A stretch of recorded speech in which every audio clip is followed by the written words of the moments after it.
little engines were busy clearing their railroad of leaves and broken branches. Peter, Sam, and Rusty often worked together. One day, Rusty helped Peter Sam to a water tower.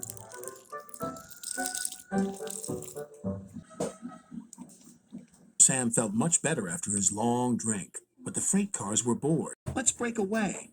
Their loads were heavy and the couplings old. One snapped.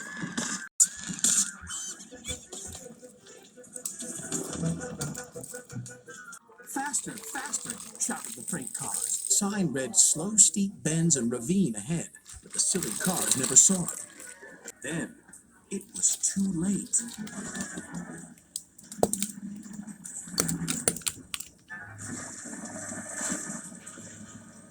Peter Sam arrived at the scene of the disaster. His driver sighed. This was our fault. We didn't secure them properly. We'll have to get help to pull them out. So Topham Hatt will be very annoyed. And he was. You will work in the yards until I can trust you again. Duncan was delighted with Peter Sam's dilemma. Fancy not securing your freight cars on a hill. He'll come back to spook you and your special funnel. Woo! And who's to say you're not afraid of ghosts? Snapped Rusty. Ghosts? Things that go bump in the night? Rubbish! Well, I'll tell you a story that will make your funnel quiver, Rusty said. A long time ago, a little engine was returning home. It was a misty, moonlit night. Suddenly, the engine lost control and plunged over the side into the swamps below.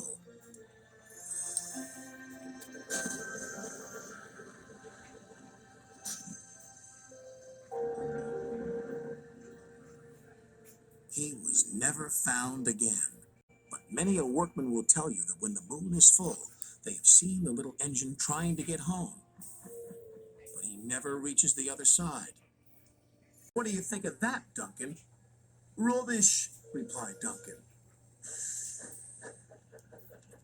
Never mind him, Peter Sam. He'd be frightened if he really saw a ghost. This gave Peter Sam's driver an idea.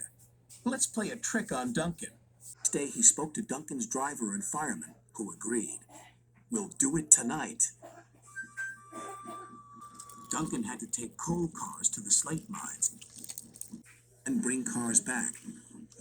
Duncan's driver decided as part of the plan to cross the old iron bridge. Haunted bridge. Rubbish, snorted Duncan. It's as tame as a pet rabbit's.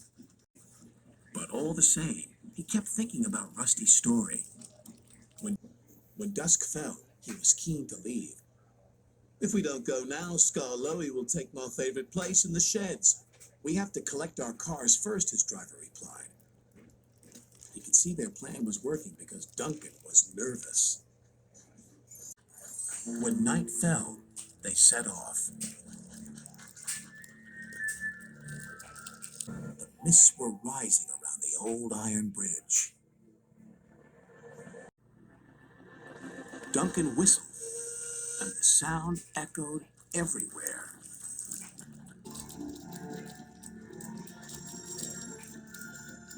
Then, ahead, he saw flickering lights.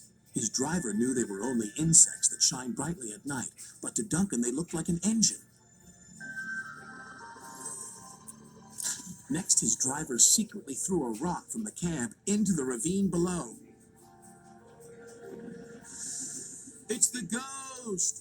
Take me back! Take me back, please! When Duncan reached the safety of his shed, he closed his eyes tightly. Spooked, are you, Duncan? Laughed his driver. No, I'm asleep. And Duncan refused to open his eyes. He did, though, when he thought his driver wasn't looking, just to make sure that he was still there.